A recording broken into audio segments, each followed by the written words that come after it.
Welcome to the Jornaya podcast. I'm your host, Mike Eshelman, and we're getting the show kicked off during a crazy time in the mortgage industry.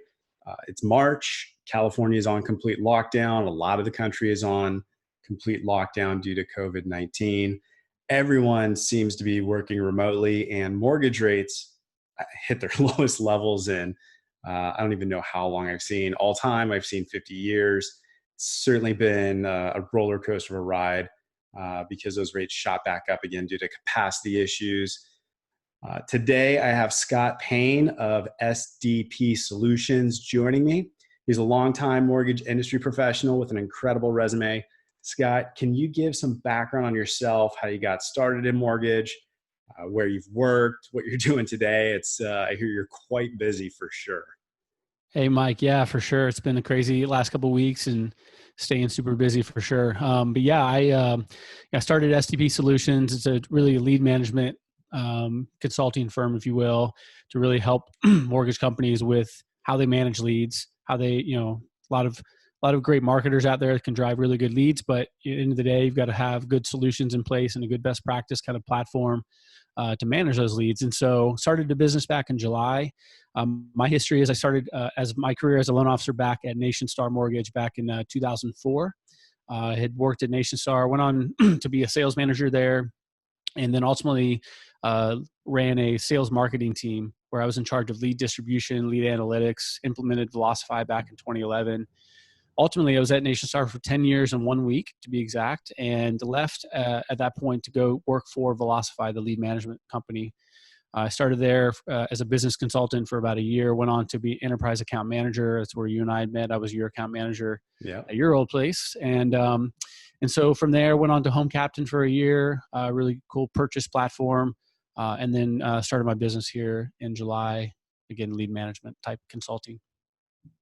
Yeah, thanks for that background. It's great. We, as Scott mentioned, he and I connected when he was at Velocify. I was running marketing at a mortgage company. We used Velocify, and I was fortunate enough to have Scott helping me out to the point where I pretty much just did whatever you told me to do in helping with optimization, lead scoring, routing. We really kind of jerry-rigged that system quite well to the point where you handed me a couple of awards, but in all reality, those were your awards that you won. I was just in the seat on the other side, on the client side. Thanks for making me look good. Yeah, no, those are fun times for sure. Yeah. You and I were just talking a little bit before starting this recording, and it was getting quite interesting, and so decided to save it a little bit for the podcast. It's been wild. Today's March 20th, just to put a date on it because things are moving so fast in this industry. You talk about one thing one day and a couple days later, it's just wildly different. So to put some perspective on it, it is March 20th.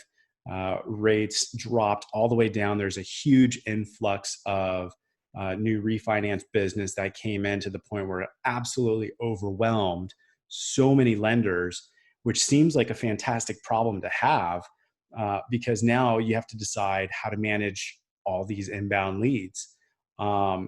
You were saying you're completely slammed. There's a lot of emergency help needed.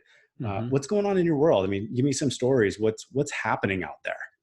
Yeah, it's been crazy. And, because I was worried too, just thinking what's going to happen and these types of things. But my phone has been ringing off the hook because there's a lot of companies out there right now that haven't really planned for anything like this as it relates to the technology they use. For example, a company I'm working with does a lot of direct mail phone calls, and they thought they could just simply put them on the phone system from their house as they moved from home, and realized the phone system couldn't handle it in the way that they were trying to do. So we quickly made a shift, and over the last 2 days have re-implemented an entire phone system through Velocify's DialIQ platform to now allow them to take all of their inbound calls that they need to take remotely using their cell phones. Just completely upending how they take their inbound calls and providing them a solution that allows them to continue to take all the phone calls they were taking before. So there's that. We have a lot of lenders who were just overwhelmed with leads. I mean, overwhelmed with the number of leads to even get to, because by the time you have all the leads come in and you're able to call them and get them on the phone, now you're taking applications and doing stuff in the pipeline that, as that's overflowing. So getting to all those leads has been a challenge for some. And so, for one, you have actually a couple of lenders of mine have said, hey, we need to treat the leads that came in a week and a half ago differently than the leads that came in today, because a week and a half ago they were inquiring when the rates were in the twos, and now they're back up to the fours, and I need to treat them differently rather than focusing on phone calls on those. Maybe we're sending emails to those now to check in versus having the human capital of making the phone call. And then focusing on the leads that are coming in today differently. So, I mean, it's all over the place. But yeah, that's what I'm doing, is kind of that emergency help. Hey, how do we do this? We've never done this before, but we have to do it to keep the business running. How can you help us? These types of things. It's been nuts. Yeah, I was actually working with a client not too long ago. Our company was working with a client that they're receiving 7 times the number of inbound calls than they're used to. It's such a quick spike to that extent. You really have to shift your thought on how you're going to handle those calls, how you're going to prioritize those calls. Can your system even handle those calls? I forgot the percentage. It was a massive amount that they found were just calling to see where rates were at today. They know rates are up, rates are down quite a bit more. So they're trying to capitalize on that day, or in this market, the hour that the rate happens to be really low. And so it's absolutely bogging down their loan officers and their systems because they're just checking in on rates. So I know a few people were talking about putting together as quickly as possible a rate alert. So if you complete a full application, every single day we'll send you a quote that's specific to your scenario and your application. And if you're ready to go and lock it, great, we'll get that taken care of. But basically stop calling in just to check on rates. You're going to get this daily email as one way to try and reduce the number of phone calls. People are getting really creative. Yeah. And I read an article recently, I can't remember, maybe I saw it on Housing Wire, or no, sorry, it was a Google alert that I have set up on the term lead management. And I found that, I think it was martech.com had mentioned that a company was reporting that their email open rates has increased significantly over the past 2 weeks or a week because of people being at home and being, checking their email more and doing these types of things. And so I think there are tools out there for the lenders who are trying to get through either, the leads that are coming in, or it's their pipeline. I think that if you know that email open rates are up, I think that there's a great strategy you can put in place to utilize an email that goes out.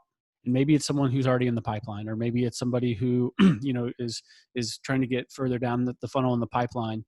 But here's an idea. Maybe you send them an email that says, hey, just checking in. Are you still interested? Like I'm just being direct, but you can fluff it up a little bit. Are you still interested? That's a great question to ask. We just saw a moment ago, Goldman Sachs reported that 2.25 million people lost their jobs this week alone, highest week ever, which is nuts, right? And so you think about how many people are out there in a lender's pipeline right now who 2 weeks ago was trying to take advantage of the low rates, and they've now lost their job. So, how are you going to figure that out? You're going to wait for the customer to call you and tell you? Probably not, right? Most likely you're going to spend human capital calling that person, only to realize at this point they're now out of a job. So could you utilize an email that sends out and ask a quick survey, like, are you still interested? Are you still in a situation to complete the refinance, i.e. still have a job, et cetera? Ask that, get that survey back, and that reduces the amount of work that your human capital, has got to do, and phone calls and these types of things. Focus on other things. The other thing with emails I've always recommended is to, track opens, track click-throughs. So if you have somebody who you've sent the survey to and they've opened it, maybe those are higher priority than those who are in the pipeline. Maybe they're going with another lender now. They're not opening your emails anymore. And so you can deprioritize those a little differently. So I think there's all kinds of tools lenders have in their tool belts already. Like, they have the technology, most of them, to do this. It's really just the execution of it, and understanding that if I execute on this, what it's going to drive, a week or two from now as it relates to how my loan officers are going to use their time each day. Yeah, you and I, and our relationship, since we've known each other, we've constantly talked about lead scoring, lead prioritization, leads, leads, leads. Mm-hmm. Now we're talking about loan I know. prioritization, right? Yep.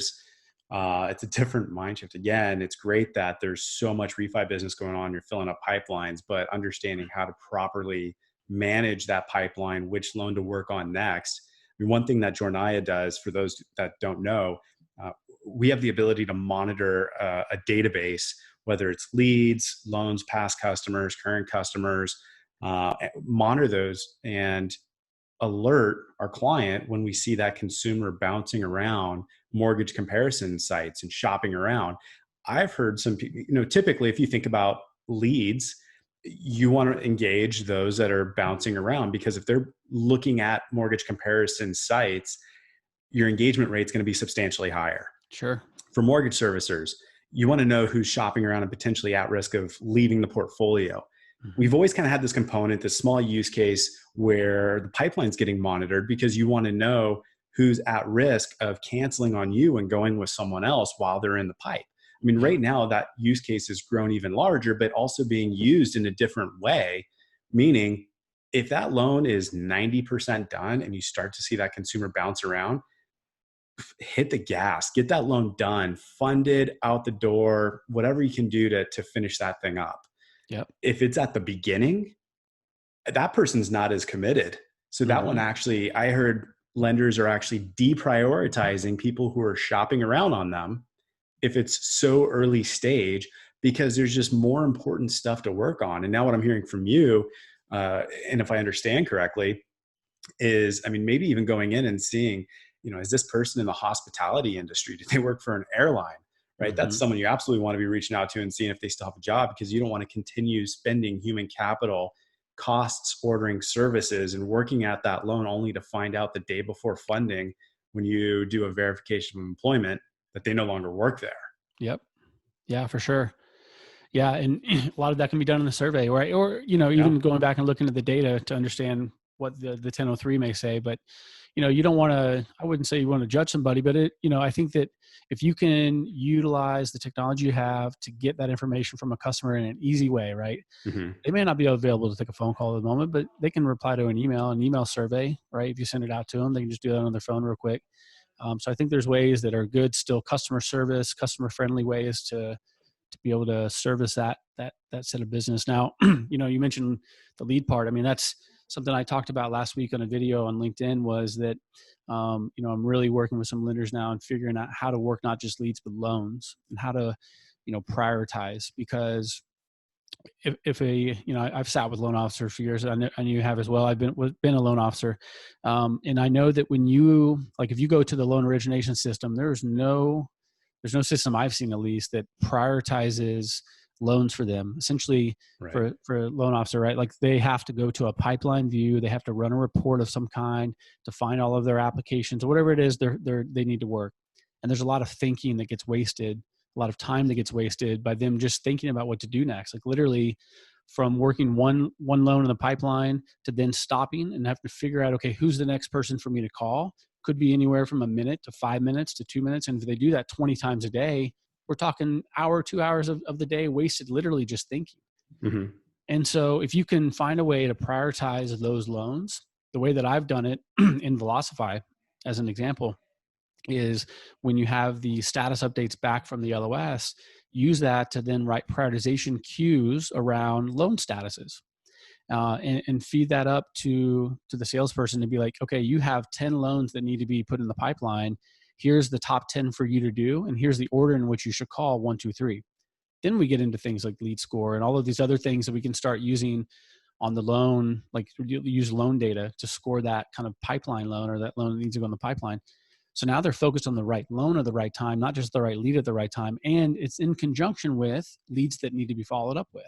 So you can intertwine the two and really have a huge impact for the loan officer to waste that, those who are wasting a lot of time thinking about what to do, eliminate that and allow them to really focus on this prioritized list.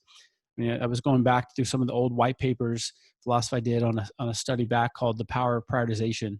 It's like 5-6 years ago now. Even then, they were making, they reported that those who use Prioritize View were making 49% more contact attempts than those who didn't use Prioritize View.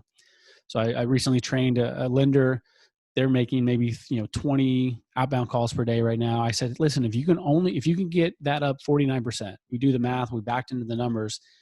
Essentially, if they went from 20 attempts to 30 attempts per day, that's 220 attempts more per month. If you assume that they have a contact rate of 15%, that's 33% more contacts, 33 more contacts for the month. If you back into, let's say that you take an application on half of your contacts, that's 17 more applications you're taking per month. You back into that and pull through rates, and now you're looking at 8, 9, 10 more more loans per month, right? If all of those percentages are true, and that's only by increasing the contact attempts by 10%, by 10, so by 50%. Right. By increasing that 50%, just the attempts, you're able to back into the numbers that's going to ultimately lead to more closed loans. And I think if you're doing that, not just for now your leads, but also your loans, that number probably goes up even higher because you're able to get through. You already have the conversations, and probably be some shorter phone calls to allow you to work more and more. So again, I think there's so much opportunity that people haven't considered. I've built this myself. I've done it for another number of lenders at this point who have seen substantial increases in conversion rates and pull-through rates. So it's available, and I again offered it to anybody out there who wanted to learn more, a free 15-minute kind of overview of how you could do this. And I've had 5 or 6 calls this week looking at that with lenders, and it's been really good. Yeah, and there's been such a big shift in obviously the influx of new business, which we've been talking about. Also switching gears over to a remote workforce and having to manage through that change. I mean, this is a forced work from home experiment that everyone's now pretty much engaged in. And so, I mean, tying these all together, I mean, there's a lot of changes going on. So I highly recommend people reach out to Scott for that 15 minutes, because I mean, it's invaluable. It's amazing at how, wealth of information that you have, but also tapping into the experience of others as they're going through it. You're not alone in this. There's a lot of changes going on. So, I do want to touch on, just checking in, how is everyone doing with this change to the remote workforce? I know the clients that I've been speaking with, you have some who were fairly set up already to do this. They have a small percentage of the workforce that's already remote for one reason or another. A lot of stuff is web-based to be able to log into. You have others who literally loan officers are picking up their desktop computers from the office, hauling them home to plug in and get set up. I mean, there's been some incredible stories coming out. It's amazing what people can do when forced to. But how's everyone doing that you're speaking to? I mean, so far so good. Some of my lenders I work with today have this type of scenario set up for a couple of their loan officers. It's usually a reward type of scenario. Like if you hit this many loans, or you've been doing it this long, then we'll trust you to allow you to work from home. And so most of them that I work with today have had something like that set up already. So they kind of had the blueprint, if you will. Others who never even really thought about this, that's where it was more the panic mode of like, okay, what do we need to do? What does this affect? And again, that was kind of, one of the companies I was working with just didn't have any type of solution set up for handling an inbound phone call through a remote scenario. I've done this before too with lenders who, maybe they don't even have the technology to allow them to log in from a computer to the phone system. And so, Velocify in general, and again, that's kind of what I know well. You can shift very quickly by changing someone's Dial IQ phone number to their cell phone number.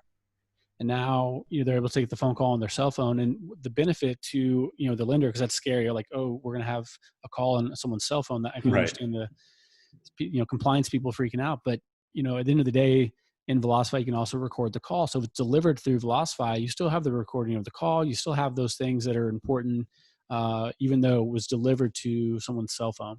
But again, it's just the way of the times right now, and people are having to figure it out. I think what'll be interesting is to see production, right? I've worked from home for 6 years, but it took me a while to get used to my routine and figuring out what it is that works for me. I think distractions and these types of things can be critical to a salesperson, right? Who is really trying to make a lot of phone calls each day and do this and that. And that's where I think the prioritization comes in even more, right?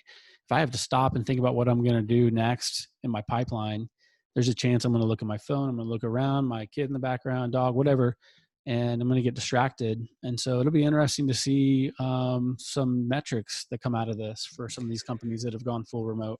I was just speaking with someone earlier today in our marketing department about, wow, this is going to be really interesting to see, who does case studies or, who's able to produce stats to see how successful this was. Because, this is a forced work from home experiment for everybody. But what happens if this is wildly successful for companies? And it's kind of eye-opening to say, wow, the vast majority of our workforce was very productive. We didn't lose a step. Is this something that we should really push forward? Imagine the ramifications of such a successful experiment when it comes to loan officer recruiting, processor, underwriter recruit. Wow, you're no longer limited to the radius of your office for recruiting, and now all of a sudden you can start dipping into other backyards and really go for top talent. Could be quite interesting if I don't know, maybe a digital mortgage, I think, is in September. Maybe by that time we'll no longer be locked in our houses and allowed to mingle among other people like the good old days. But I'm really curious to see how this turns out for sure. The whole web meeting stuff. I think that I've always thought that obviously retail, like a retail type loan officer, right? Like they're used to the face-to-face. I typically see more retail type loan officers on video more often than not. You look at things like Mortgage Coach and some of the tools out there where you can record the videos and stuff like that. I just see that more in the retail space. But one thing I've always pushed my clients is think about how you can do that for your consumer direct LOs in your office, right? And a lot of them have been, a little gun shy to do it, and the loan officers aren't as comfortable with it. But I recently did a podcast with just recorded with Alec Hansen and releasing next week, right? And we talked a lot about video and about how that's kind of the way in retail as he's trying to push it. And I think that's something I've been trying to push for the consumer direct model, in that they've got to get used to video. So imagine now working from home and now be able to take an application with the borrower like this, right, over a Zoom meeting or something like that, to build that rapport as you're taking an application. I think those types of the things I'm hoping will come out of this, that people are going to get more used to the video calls and these types of things to move on to those types of things that I think long term will be beneficial. Like I had my 10-year-old daughter come in during a meeting that I had, a video call, and had her just sit on my lap and kind of watch and interact. I think that's important too. People should be considering, like, bring your kids into it and understand what you're doing. I think it's fun. Number one, like, if obviously you need to be with the right situation, but I had her come in and sit and watch and listen, and she thought it was so cool. It was on a call with 30 other people, so you could see 30 people, and they're all waving at her and doing all this stuff. It was really cool experience for her. And I can only imagine, growing up now for her, what that's going to be like, and technology changes, and who knows what it'll be like in 10 years from now. But I just think this is an amazing chance to learn new things and see what happens, what comes of it. Yeah, I think all of us that work from home regularly have those stories of, being on a phone call and all of a sudden hearing the dog bark or the kid scream, and you're just like jumping to hit the mute button if you're not talking at the moment, or rambling on a long sentence to try and block what's actually happening in your household. But right now, there's people in the mortgage industry that I've been talking to, just regular work, regular business, just trying to keep things moving on with clients and prospects, and talking to others in the industry about what's going on. And, I had someone who said, "Hey, sorry, I'm cooking right now." And it's just because he's trying to work as much as he possibly can in the midst of also having 3 kids at home because there's no school. And you have others who are whispering because their kid's sleeping, fell asleep on the sofa or whatever, and it's right next to where the desk is. It's just, it's more acceptable right now. Sure. But, kind of to your point, you fast forward a little bit, and one thing that we've talked about for a while has been, yes, you want to leverage technology, it's digital mortgage era, all this other stuff, but that's not going to replace the loan officer. There's always going to be that human touch that needs to take place. And, this is really just humanizing it even more, because if I'm taking a video application with someone as a consumer, right? Mm-hmm. And I see my loan officer on video and I see their kid or the dog running in the background or come in or something like Yeah. that. Hey, that's fine. You know, you're Yeah. working just like me. I'd argue that it probably helps your chance of converting that customer because There's an you're a real emotional person. tie that starts to come into it. Right. Absolutely. Yeah. Yeah. Yeah. We used to find, I talked a little bit to Alec about this as well, about geocoding of distribution of leads, Mm-hmm. because we used to find when I was a Nation Star that if we could, and this back when we had our branch kind of network at the time, that if I could drive a lead in a local area to a retail loan officer, our chance of converting that lead went up 15%. That face-to-face app was huge. And so, I think the face-to-face is a key thing that, again, kind of consumer direct models haven't really been thinking about, Mm-hmm. but I think that's a huge opportunity to consider. And I think we'll get there. I'm hopeful Yeah. that this type of thing is going to happen because of people getting used to this type of thing. Now, I don't know how many loan officers are on video calls now with, their branch managers, but I would imagine they're having some meetings like this where they're asked to be on a webcam. So hopefully they're getting used to it. I thought it was interesting. I've actually just started doing this. I have this cool. So for those that are watching the video of the podcast, I have this little holder here where I put my phone into it. And Alec told me, so like put my phone like this and just sit it there. And during the day when I'm on a conference call, I'll just sit it there where I can see myself talking to it. And just having that here now makes me feel more comfortable when looking in the camera or looking, through a video call. Just having this phone sit here and stare at me, and it can see me talking and all talking to these types of things. Alec used to have, drive time with Alec was the I remember that for himself driving into work. And I've watched a lot of them now and they're hilarious. And, but I can totally understand, I think he's done it like 300 times now, 278 times, I think, where he's recorded himself just driving to work and talking and getting used to it. And I think that's where this is going. I'm hopeful. I think it would be really cool to see it take off because of this type of forced scenario where people now have to work remotely and get in front of a camera.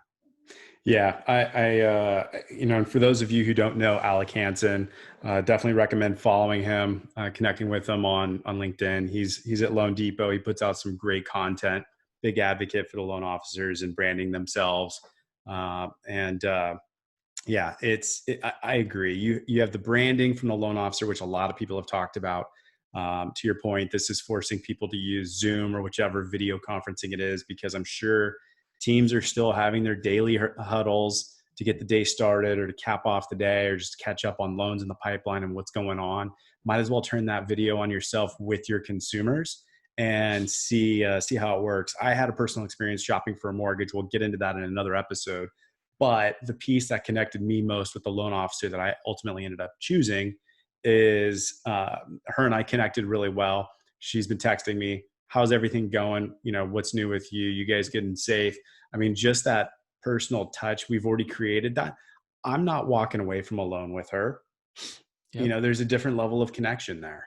And that's great. And I know that I'm not just another number. So having that video content with the consumer can certainly help because it helps humanize that relationship. But well, look, I mean, we can talk all day long. I think that's quite a good episode here that we have. I appreciate you joining. We'll certainly have to have you back on. And unless there's anything else that you want to cap things off with, feel free to jump in. No, I think that's good. I mean, again, I think today is a Friday afternoon. We still have a whole weekend in front of us. And, a lot could change between now and then. But for now, I mean, end of the day, you have customers in your pipeline. Lenders have customers in the pipeline who need to have a great customer experience. You've done such a good job. A lot of these lenders have done so well over the last couple of years, right? Since things have settled down, if you will. And, a lot of companies have worked really hard on their brand and customer experience and surveys and all this stuff. The last thing you want to do is screw it up with a poor experience because of this type of overflow type of situation or this type of thing. I think those lenders who will be the most successful are the ones who are going to, kill it during this time. And meaning that from a customer experience, not by number of closed loans, but really from a, being empathetic to customers and understanding the situations they're in and making it a good experience for them. And I think those are the lenders who are going to come out of this on top. And those who aren't able to are going to, see a damaged reputation, I think, out of it. So, I'd end on that. And, hope we have a Great great week points. next week. Yep. Yeah, definitely. Let's get through the weekend here. For anyone who's interested in knowing more about Jornaya, you can go to jornaya.com. We also published not too long ago a page, jornaya.com/aim dash report.